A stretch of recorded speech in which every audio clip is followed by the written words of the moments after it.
Hi guys! Remember what I told you here a while back about the book of Job?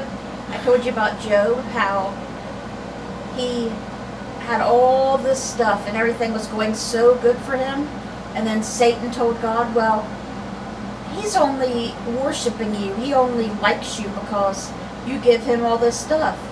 You're good to him. If you took this away from him, or you done this bad thing to him, he wouldn't like you anymore. He wouldn't worship you anymore.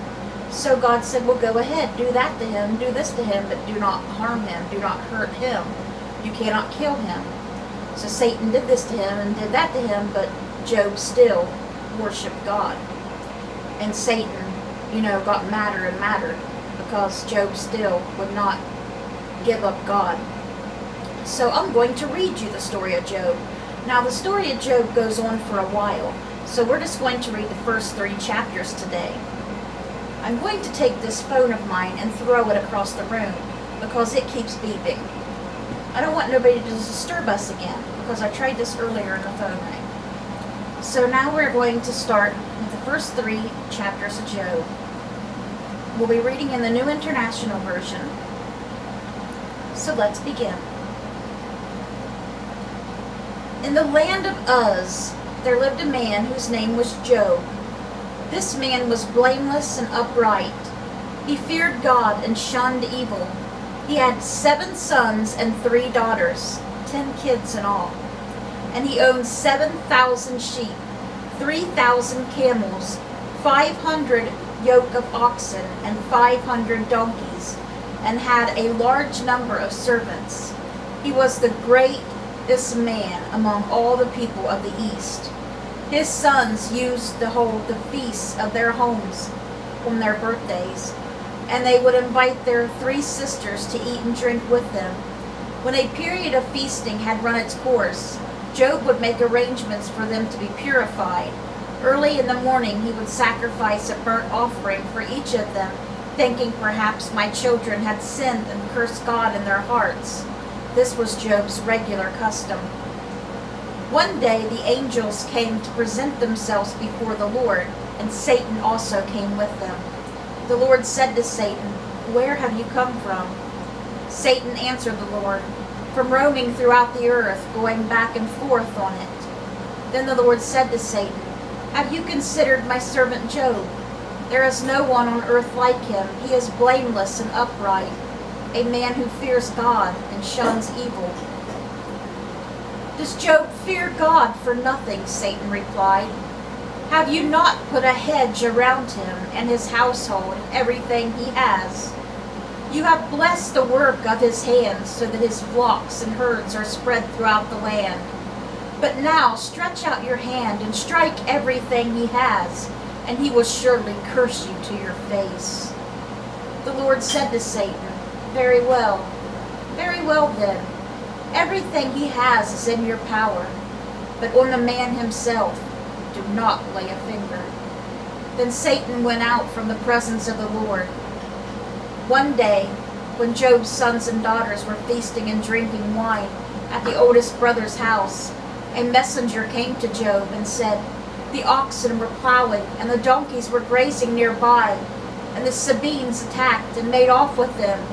They put the servants to the sword, and I'm the only one who has escaped to tell you." While they were still speaking, another messenger came and said, "The fire of God fell from the heavens and burned up the sheep and the servants, and I am the only one who has escaped to tell you." While he was still speaking, another messenger came and said, "The Chaldeans formed 3 raiding parties and swept down on the camels and made off with them. They put the servants to the sword, and I'm the only one who has escaped to tell you." While he was still speaking, yet another messenger came and said, "Your sons and daughters were feasting and drinking wine at the oldest brother's house, when suddenly a mighty wind swept in from the desert and struck the 4 corners of the house. It collapsed on them, and they are dead, and I am the only one who has escaped to tell you." All of his children are dead now. At this, Job got up and tore his robe and shaved his head. Then he fell to the ground in worship and said, "Naked I came from my mother's womb, and naked I will depart. The Lord gave, and the Lord has taken away. May the name of the Lord be praised. Do you hear what he just said? After Satan took all that away, not God. God let Satan do it, remember, so Job can be tested. Remember, Satan is doing these bad things, not God. God is letting him be tested through Satan to be proved that Job will stay faithful to the Lord. And what is Job saying? He is not cursing the Lord like Satan said he would. What is Job doing? He is saying, even after all of his kids have been killed, Job is saying, may the name of the Lord be praised. And this is not the end. This is not the end of what Satan is going to do to Job. A lot more is going to happen. In all this, Job did not sin by charging God with wrongdoing. On another day, the angels came to present themselves before the Lord, and Satan also came with them to present himself before him. And the Lord said to Satan, where have you come from? Satan answered the Lord, from roaming throughout the earth, going back and forth onto it. Then the Lord said to Satan, have you considered my servant Job? There is no one on earth like him. He is blameless and an upright man, who fears God and shuns evil, and he still maintains his integrity, though you incited me against him to ruin him without any reason. Skin for skin, Satan replied. A man will give all he has for his own life. But now stretch out your hand and strike his flesh and bones, and he will surely curse you to your face. The Lord said to Satan, very well then, he is in your hands, but you must spare his life. So Satan went out from the presence of the Lord and afflicted Job with painful sores from the soles of his feet to the crown of his head. Then Job took a piece of broken pottery and scraped himself with it as he sat among the ashes. His wife said to him, are you still maintaining your integrity? Curse God and die. He replied, are you talking like a foolish woman? Shall we accept good from God and not trouble? In all this, Job did not sin in what he said.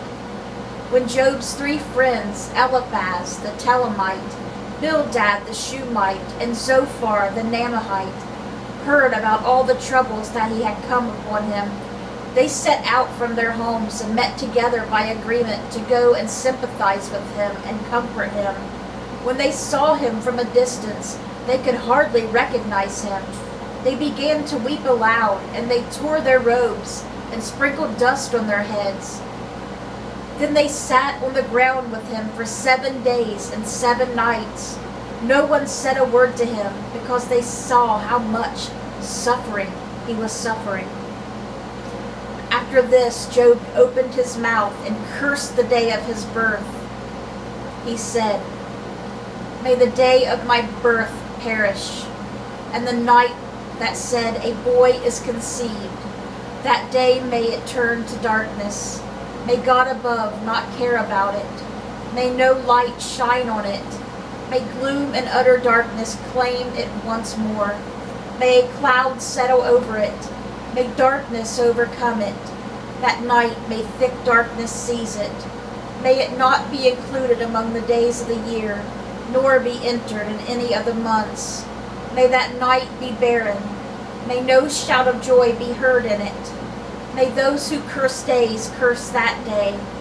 May those who curse days curse that day, those who are ready to rouse Leviathan. May its morning stars become dark. May it wait for daylight in vain, and not seen in first rays of dawn, for it did not shut the doors of the womb on me to hide trouble from my eyes. Why did I not perish at birth and die as I came from the womb? Why were there knees to receive me and breasts that I might be nursed? For now I would be lying down in peace. I would be asleep and at rest, with kings and rulers of the earth, who built for themselves places now lying in ruins, with princes who have gold, who filled their houses with silver. Or why was I not hidden away in the ground like a stillborn child, like an infant who never saw the light of day? There the wicked cease from turmoil, and there the weary are at rest. captives also enjoy their ease. They no longer hear the slave drivers shout. The small and the great are there, and the slaves are freed from their owners.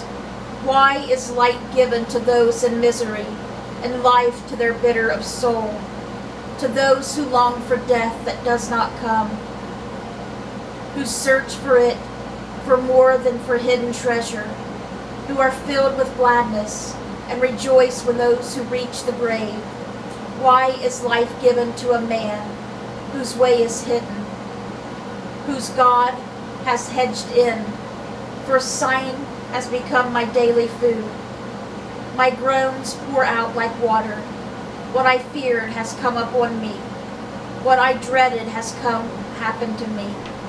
I have no peace, no quietness.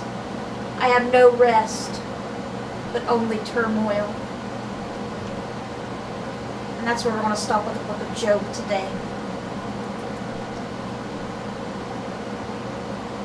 There's a lot more going on with the book of Job. Job is still not cursing God. He's feeling really sorry for himself, but he is not cursing God. So that's where we're going to stop with the Bible reading for today. I hope you're enjoying me switching up the Bible reading for you guys. I hope you guys have a great rest of your day. Let's bring those souls to Jesus, and God willing, I'll see you guys again tomorrow with another Bible reading. Bye guys. God bless. Sure. Bye guys. God bless.